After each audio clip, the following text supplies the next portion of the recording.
आपकी स्टडी में आपका स्वागत है। मैं रोशन आप लोगों को परसेंटेज पढ़ा रहा था। आज परसेंटेज के कुछ क्वेश्चंस डिस्कस करेंगे। छोटे छोटे से क्वेश्चंस हैं, उसको आज देखते हैं। तो देखते हैं कि फर्स्ट क्वेश्चंस क्या है। ब्लैक बोर्ड पे ये रहा क्वेश्चन। बोल रहा है कि when a number is increased by 216, मतलब कि कोई भी नंबर है जो कि 216 से इंक्रीज कर रहा है, इट बिकम्स 140% ऑफ इटसेल्फ। मतलब कि कोई भी संख्या है जो कि 216 से इंक्रीज किया तो वो 140% हो जा रहा अपना। तो बोल रहा है कि व्हाट इज द नंबर। कल आपको हम बताए थे परसेंटेज के छोटे छोटे चीज, तो उसी को डिस्कस करते हैं आज। बोल रहा है कि 140% ऑफ इटसेल्फ, मतलब कि अपना वो 140% हो गया। दैट मीन्स कि कोई अगर नंबर x है तो ये अपना 140 हो गया। दैट मीन्स कि x तो था ही, अब ये 40% एक्स्ट्रा हो गया, तभी तो 140% होगा ना। 100% सेल्फ और 40% एक्स्ट्रा, तभी तो वो 140% होगा ना। दैट मीन्स कि जो ये इंक्रीज हुआ है नंबर, बोल रहा है कि नंबर जो इंक्रीज हुआ 216 के बराबर, वो क्या 40% ऑफ एक्स है। ये जो 216 है ये 40% ऑफ एक्स होगा। तो बोल रहा है कि नंबर क्या होगा। दैट मीन्स कि ये जो हम मेरा है 100%, ये तो 100% हो जाएगा ना। तो ये जो होगा 100% वो कितना होगा, यही मेरे को निकालना है। तो 40% जो है वो मेरा 216 के बराबर है। तो 1% जो होगा वो मेरा कितना हो जाएगा 216/40, और 100% जो हो जाएगा वो मेरा कितना हो जाएगा 16/40 इंटू 100।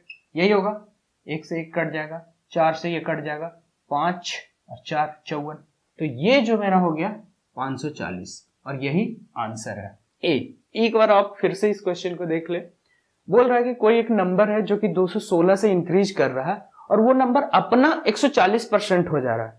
मतलब कि अपना 140% होने का मतलब है कि पहले तो वो 100% था, ये अब वो 40% से और इंक्रीज कर गया, तभी तो 140% हुआ खुद का।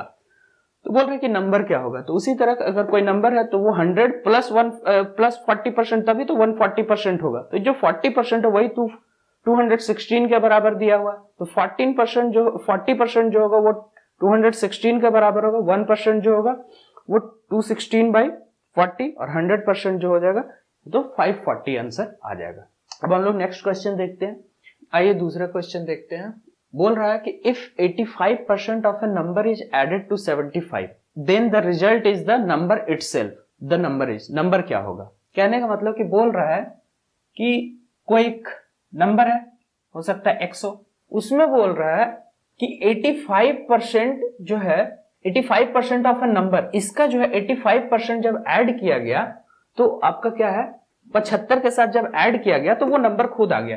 दैट मीन कि 85% ऑफ x प्लस 75, तो ये नंबर खुद आ गया, x वैल्यू दे दिया। दैट मीन्स कि अगर ये 85% है तो ये 75 मेरा क्या हो जाएगा, ये 15% होगा या नहीं x का, 15% होगा x का। दैट मीन्स कि अगर ये 15% है तो मेरा 100% कितना होगा, क्योंकि x जो है वो 100% होगा। कोई भी वैल्यू जो होता है वो कंप्लीट क्या होता है 100% होता है। उसी तरह तो 15% अगर मेरा x 15% ऑफ x जो है वो मेरा 75 के बराबर है, तो आपका 100% क्या हो जाएगा, मतलब x का वैल्यू क्या हो जाएगा 75/15 इंटू 100, यही होगा।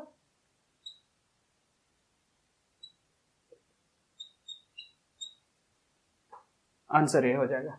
समझ में आया। एक बार फिर से देख लीजिए।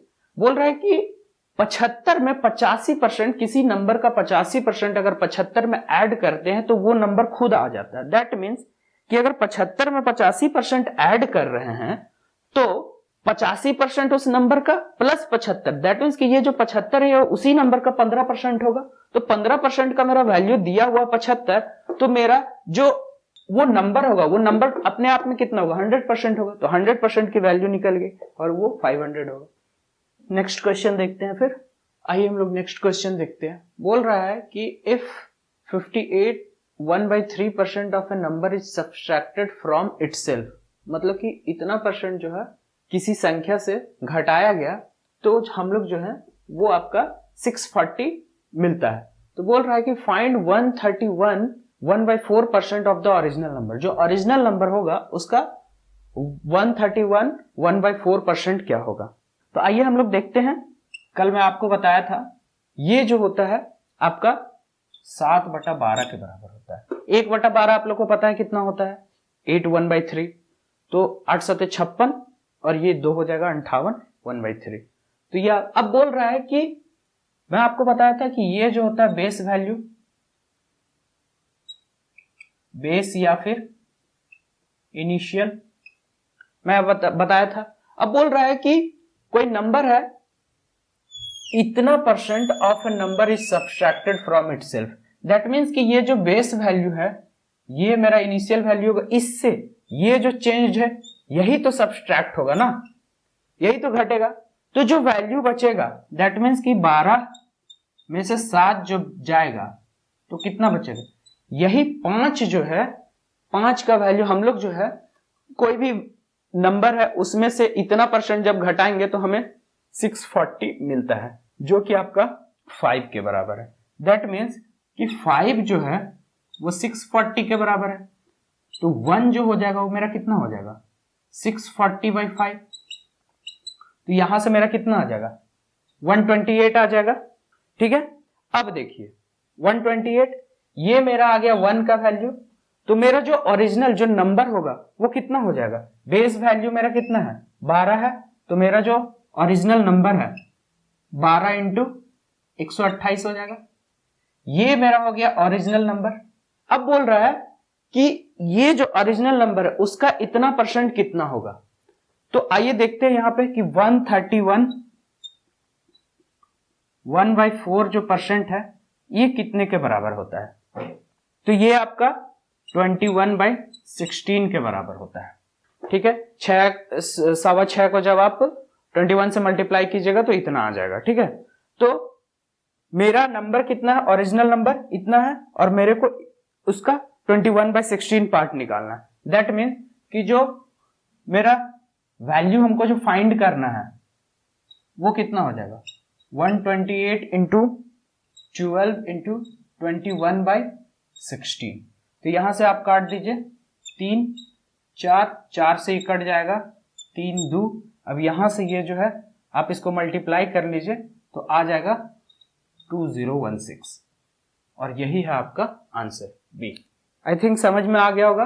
अगर नहीं समझ में आ रहा है तो मैं आपको फिर से एक बार समझा देता हूं। बोल रहा है कि यदि इतना % में से किसी नंबर में से इतना % 58 1/3% अगर मैं सब्ट्रैक्ट करता हूं तो मुझे कोई 640 मिलता है, और जो ओरिजिनल वैल्यू है उसका हम 131 1/4% निकालना है।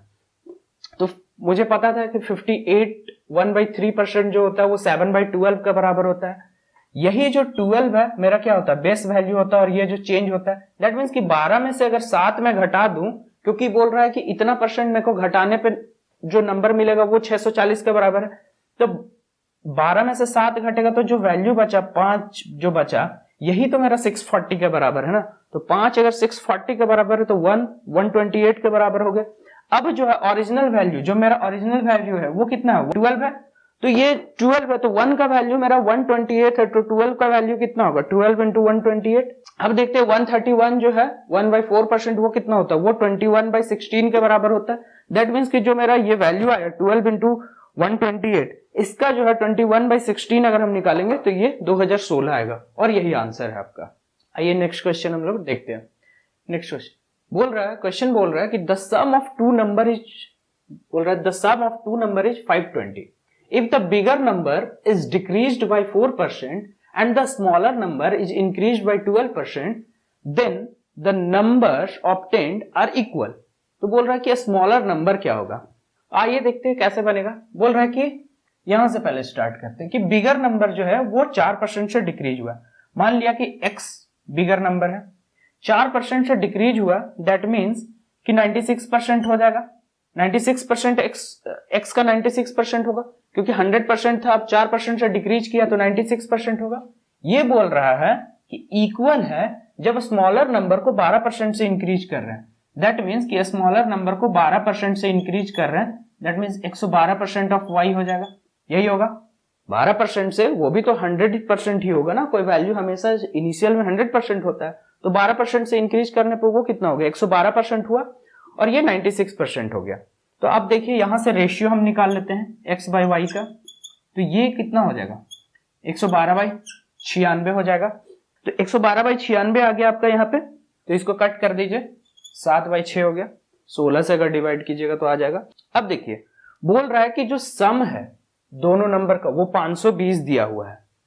तो जब भी अगर रेशियो में हो कोई भी वैल्यू तो हम उसको जितना सिंप्लीफाई कर लें उतना फायदा हो, क्योंकि फर्क नहीं पड़ने वाला, जो कांस्टेंट है वो कट जाता है।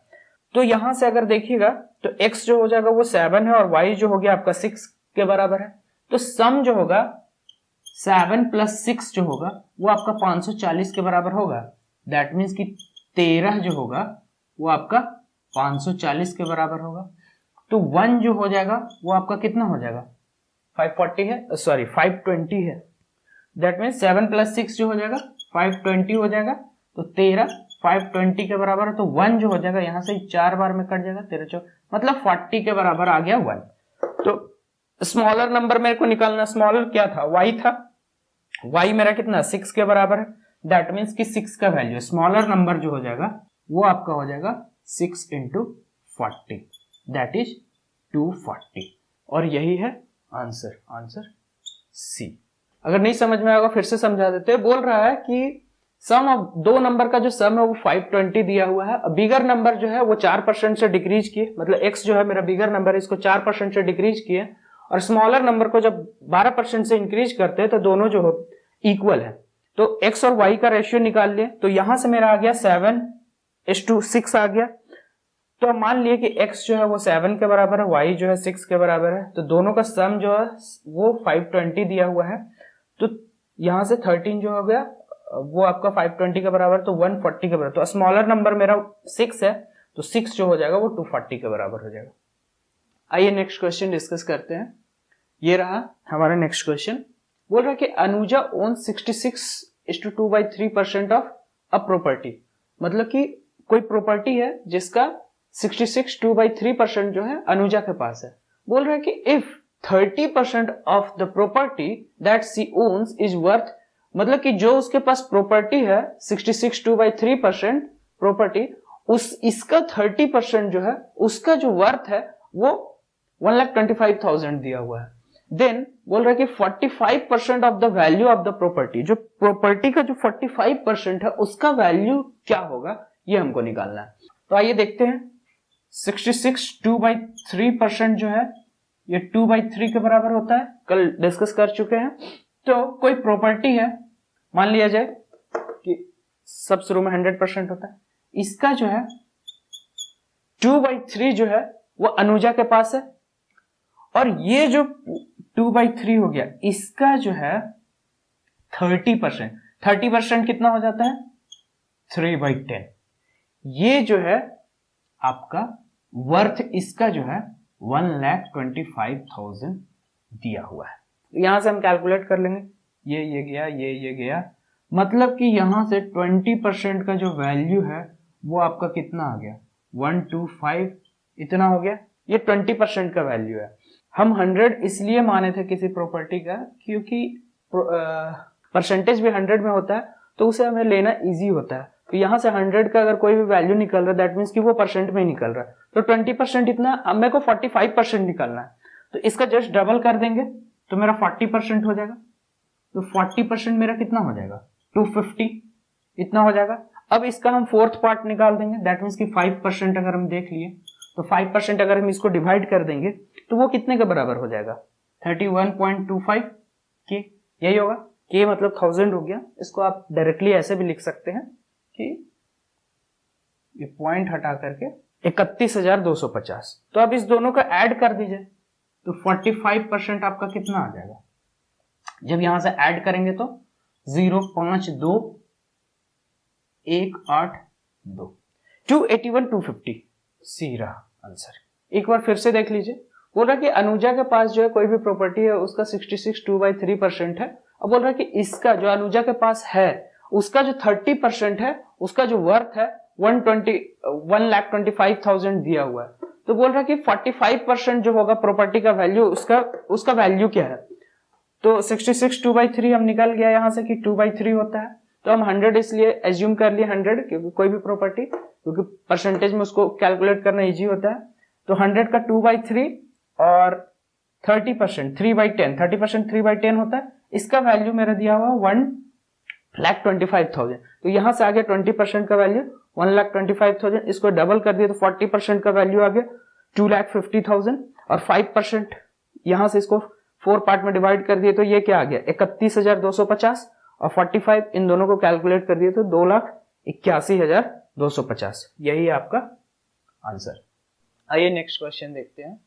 बोलता है कि if house tax is paid before the due date. बोल रहा है कि कोई भी हाउस टैक्स है जो कि ड्यू डेट के पहले अगर पे किया जाता है तो किसी को 12% का रिडक्शन मिलता है अमाउंट में। जो बिल पेमेंट होगा उसमें 12% का रिडक्शन मिलता है। तो बोल रहा है कि by paying the tax before due date a person got reduction of 2100। मतलब कि ड्यू डेट के पहले अगर पे किया है तो उसको जो है 2100 का रिडक्शन मिला है। तो बोल रहा है कि the amount of house tax paid was. तो जो अमाउंट पे किया गया वो कितना पे किया गया ये पूछ रहा है।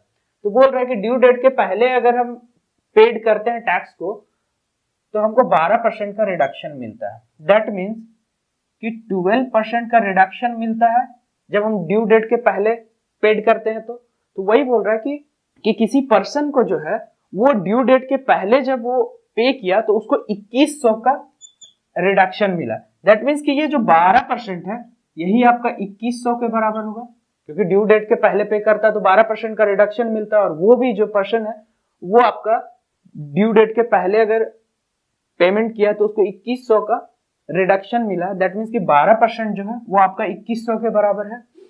12% आपका 2100 के बराबर है। और बोल रहा है कि the amount of house tax paid was, मतलब कि 12% तो उसको रिडक्शन मिल गया। तो अब जो वो अमाउंट जो पे करेगा वो कितना होगा। तो 100 में से 12 घट जाएगा। दैट मीन्स कि 88% अब होगा, क्योंकि कोई भी वैल्यू जो होता है वो आपका क्या होता है 100% होता है स्टार्टिंग में। वो 12% से जब रिड्यूस हुआ तो कितना 88%, मतलब कि 88% अब उसको पे करना है टैक्स को। तो 1% आपका कितना हो जाएगा 2100 बटा 12, 88% कितना हो जाएगा 2100 बटा 12 गुने 88, 3 4 3 से 7। तो अगर आप यहाँ पे देखें तो 7 का भी मल्टीपल है, 11 का भी मल्टीपल है।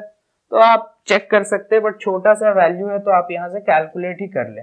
7 दूनी 14 एक ही के ऑप्शन में है 15,400। तो यही होगा 22 सत्ते 154 होता है। तो 15400 ये हो गया आपका आंसर। फिर से एक बार समझ लीजिए। बोल रहा है कि ड्यू डेट के पहले अगर कोई पर्सन है वो टैक्स पेमेंट करता है तो 12% का रिडक्शन मिलता है। और कोई पर्सन है जो कि ड्यू डेट के पहले ही पेमेंट किया तो उसको 2100 रुपये का रिडक्शन मिला। तो 2100 जो है वो 12% के बराबर है। तो अब बोल रहा है कि हाउस टैक्स जो है वो कितना पेमेंट करेगा। तो जब 12% का तो रिडक्शन मिल गया तो 88% ही वो पे करेगा। दैट मीन्स कि 12% का वैल्यू अगर 2100 है, 1% का आपका इतना आ गया 88% का आपका वैल्यू हो गया 15,400। आइए नेक्स्ट क्वेश्चन देखते हैं। बोल रहा है कि दो नंबर है जो कि 90% and 75% less than a third number. मान लीजिए 3 कोई नंबर है 1 2 3, 3 कोई नंबर है।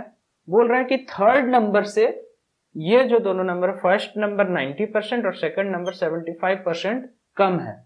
तो बोल रहा है कि by what percent should the first number be increased so that it becomes equal to the second number। मतलब कि फर्स्ट नंबर को किस परसेंटेज से हम इंक्रीज करें कि सेकंड नंबर के बराबर हो जाए। तो आइए देखते हैं। मान लेते हैं कि थर्ड नंबर कोई 100 होगा। आपको पहले ही बताया मैं 100 इसलिए लेता हूं क्योंकि आसानी होता है परसेंटेज को कैलकुलेट ये सब करने में। तो अगर ये 100 हुआ तो ये 100 सेकंड नंबर जो है 75% कम है। 75% कम है, दैट मीन्स कि 25% हो गई। 100 है तो ये 25 हो जाएगा। और ये 90% कम है, दैट मीन्स कि ये 10 होगा। तो अब देखिए तो फर्स्ट नंबर जो है उससे सेकंड नंबर कितना ज्यादा 15 ज्यादा। दैट मीन्स कि हमको 15 ज्यादा बढ़ाना पड़ेगा तभी तो मेरा होगा कि सेकंड नंबर के बराबर होगा। तो ये जो 15 है ये आपका 10 का कितना है? बेस वैल्यू तो मेरा यही है ना, आपको मैं पहले ही बताया था कि परसेंटेज में सबसे इंपॉर्टेंट होता है बेस वैल्यू। तो किस पे वो इंक्रीज करना चाह रहा है, किससे? तो 10 से ना वो बढ़ जाना चाह रहा 25 तक, तो मेरा 10 जो होगा वो बेस वैल्यू हो जाएगा। दैट मीन्स कि 15/10 गुना 100 यही होगा, 150% से इंक्रीज करना होगा। आप 15 को ऐसा भी देख सकते थे, 15 को अगर चेंज करना चाहें तो ये हो गया आपका 10 और ये हो गया 5। ये आपका जो 10 है ये 100% है, ऑब्वियस सी बात है, ये बेस वैल्यू है तो ये 100% है। और ये जो 5 हो गया, जब 10 100% है तो ये 50% हो गया, और ये टोटल जो आपका हो गया 150%। तो आपका सी होगा आंसर। चाहे तो एक बार और समझ लीजिए, बोल रहा है कि दो नंबर है जो कि थर्ड नंबर से 90% कम है और 75% कम है, तो बोल रहा फर्स्ट नंबर को कितना से इंक्रीज किया जाए कि वो सेकंड नंबर के बराबर हो जाए। तो मान लिया थर्ड जो है आपका 100 है, सेकंड 25 होगा क्योंकि 75% कम है, और फर्स्ट जो होगा वो 10 हो जाएगा, 90% कम है। तो ये कितना ज्यादा है? 15 ज्यादा है। तो 15 जो आपका है वो 10 से कितना ज्यादा है? 10 में 15 को ऐड करेंगे तभी तो 25 आएगा, तो 10 से कितना ज्यादा है? तो अगर 10 देखे तो 100% और 5 50%, दैट मीन्स कि 150% ज्यादा है। आइए हम लोग नेक्स्ट क्वेश्चन देखते हैं। बोल रहा है कि if first number is 8 1/3% less then third number. बोल रहा है कि 8 1/3% कितना होता है? पहले ही मैं आपको बता चुका था, ये 1/12 होता है। ठीक है, 3 नंबर है, एक बोल रहा है कि जो फर्स्ट नंबर है वो आपका थर्ड नंबर से 8 1/3 कम है। तो ये मेरा बेस वैल्यू हो गया, दैट मीन्स कि ये मेरा थर्ड नंबर हो गया। माना कि थर्ड अगर मेरा 12 है तो फर्स्ट नंबर क्या होगा? 8 1/3, मतलब एक कम है, इससे एक कम होगा, दैट मीन्स कि 11 होगा। और बोल रहा है कि and ratio of second and third number is 15:16, और सेकंड और थर्ड का ये 15 और 16 का रेशियो दिया हुआ है, 15 और 16 का दिया हुआ है, और फर्स्ट और थर्ड का 11:12 दिया हुआ। तो हमको क्या करना है कि दोनों को इक्वल कर लेना है। तो इक्वल कैसे होगा, इक्वल कैसे करेंगे? तो देखिए इसमें कॉमन कौन सा है? थर्ड नंबर कॉमन है, तो इसको हम इक्वल करेंगे तो अपने आप सब इक्वल हो जाएगा। 4 से अगर मल्टीप्लाई कर दें 48 होगा, और इसको अगर 3 से मल्टीप्लाई कर दें तो कितना होगा? 48 हो जाएगा। दैट मीन्स कि ये जब मल्टीप्लाई होगा तो 44 हो जाएगा, ये जब इससे मल्टीप्लाई होगा तो 45 हो जाएगा, और ये कितना हो जाएगा? 48 हो जाएगा। मतलब कि तीनों का फर्स्ट सेकंड थर्ड का जो रेशियो आ गया वो ये आया। समझ में आया? आइए नेक्स्ट क्वेश्चन देखते हैं। क्वेश्चन बोल रहा है कि if A is 28% more than B and C is 25% less than the sum of A and B, then what percent will C be more than A? Question बोल रहा है कि A, B और C तीन है, दिया हुआ है। A जो है B से 28% ज्यादा है। दैट मीन्स मैं आपको बताया था कि 100 इसलिए मैं लेता हूं क्योंकि परसेंटेज में कैलकुलेशन बहुत आसान हो जाता है अगर 100 आप लेते हैं तो B को मैं 100 मान लिया, तो A जो है वो आपका 28% ज्यादा है, 128 हो गया। और C जो है बोल रहा है कि इन दोनों का सम, A और B का जो सम है उससे 25% लेस है, दैट मीन्स कि 75% है A और B का। A प्लस B का जो है आपका 75% जो है वो आपका C दिया हुआ है। ठीक है, तो A प्लस B आपका कितना हो गया? 128 प्लस 100, ये आपका 75% है, 3/4। तो यहां से अगर आप देखें 228 इंटू 3/4, ठीक है, 4 से इसको कट करेंगे तो ये आपका हो जाएगा 57, 5 15 7 21, 171। C का जो वैल्यू आ गया वो 171 आ गया, 171। C जो हो गया मेरा 171। अब क्वेश्चन बोल रहा है कि C जो है A से कितना परसेंट अधिक है। तो अगर यहां से देखें तो A 128 है और C जो है 171 है, तो ये 43 ज्यादा है। दैट मीन्स कि मुझे निकालना है कि 43 जो है A बेस पे कितना परसेंट है। मैं आपको कल ही बताया था कि बेस जिसका सबसे ज्यादा क्लियर होता है परसेंटेज में, वो इजीली परसेंटेज का कोई भी क्वेश्चन होता है वो डील कर लेता है। तो 43 जो है वो 128 से जो है वो कितना परसेंट ज्यादा है। आइए देखते हैं। 43/128। अगर यहां से आप डायरेक्टली देखें तो ऑप्शंस एक बार देखिएगा ए बी सी और डी, तो ऑप्शंस बहुत पुअर दिए हुए हैं, तो आप इजीली इसको देख करके ना मार सकते हैं कि आंसर ए होगा। कैसे, मैं बताता हूं कि 43 इंटू 3 जो होता है वो आपका 129 होता है। मैं आपको कल बताया था कि 1/3 जो होता है वो आपका 33.33% के बराबर होता है। तो ये अगर देखिएगा तो अप्रॉक्स जो है 1/3 के अप्रॉक्स वैल्यू है। तो अगर 1/3 के अप्रॉक्स है, दैट मीन्स कि इसका जो वैल्यू होगा 33 के अप्रॉक्स होगा। तो ये ऑप्शन नहीं हो सकता, ये नहीं हो सकता, ये नहीं हो सकता, सिर्फ ये हो सकता है।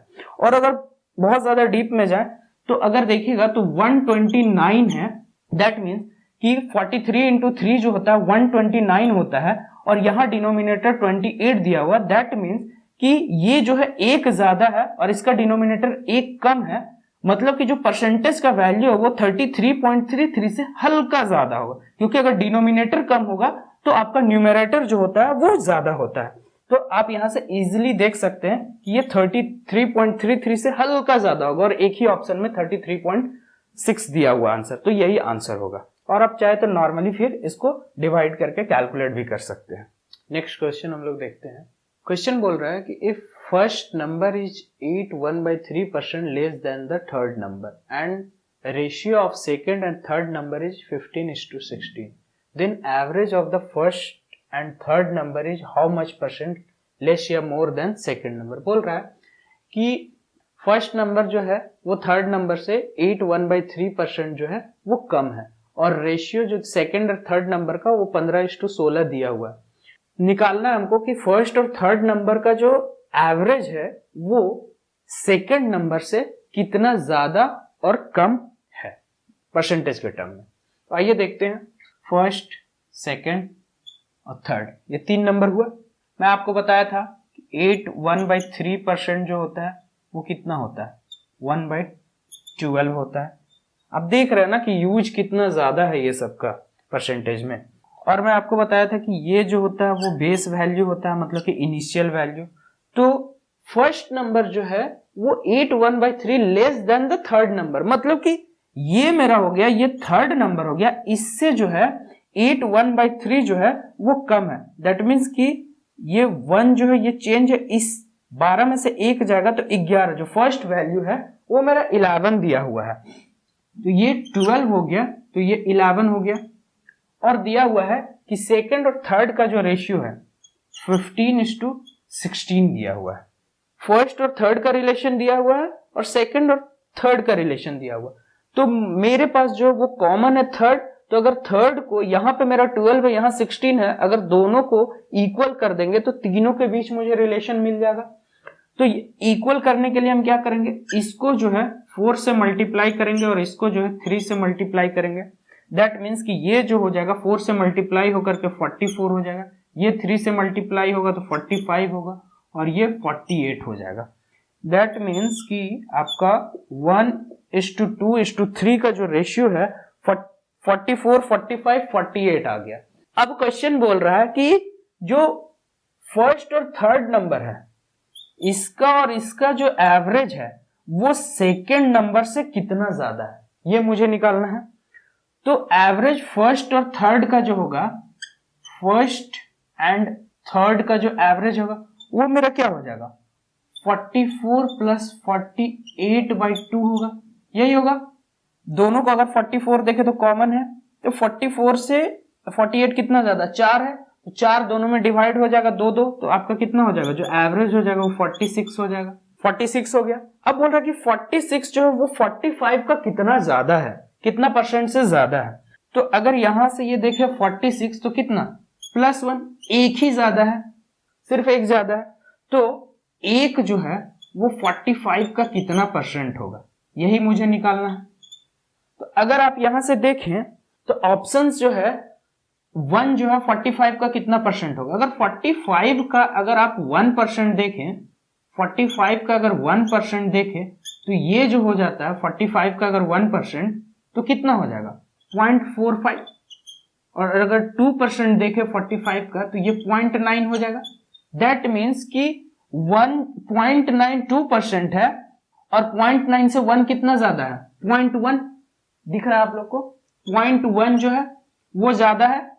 अगर इसको ऐड करेंगे तो ये कितना वैल्यू देगा, 1 वैल्यू देगा ना, 1 वैल्यू देगा, मतलब कि 2% जो हो गया वो 0.9, तो 0.1 मेरा कितना परसेंट है, तो देखिए ये तो एकदम नहीं होगा आंसर में। अब मेरे पास बच गया 3, 2 में 3 बच गया, तो 2% से ज्यादा है, लेकिन कितना ज्यादा है 2% से।